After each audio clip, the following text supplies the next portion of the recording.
Right from we were children, people have started giving us labels. Maybe you've been called a good girl. Maybe you've been called a naughty boy. And maybe you've started identifying with these labels, playing a role instead of being just you. Maybe this good girl label has evolved into the good mother, the good spouse, the ideal co-worker. And you might think that all this is very positive, but just think that these labels actually prevent us from being everything that we are. If you identify with being a good mother, well, then how can you say no to your children? How can you lose patience with them if you're tired? How can you go for lunch with your friends when they need you? How can you spend money on yourself when perhaps your children also need that money? So do you see how that keeps us locked in a certain way of being, not using our full potential? But even if you take an extremely positive word such as intelligent, maybe you have been identified as intelligent.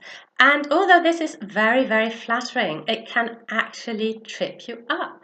Because imagine being in a situation where intelligence is needed. Imagine passing an exam or a test and failing. Well, if you have been termed intelligent, if you are identified with this label, well, what happens then when you fail? When you fail a test that should have been proof of your intelligence? Well, your beliefs have got to change because you have just been confronted with reality that has shown you that you are not intelligent because you failed the test.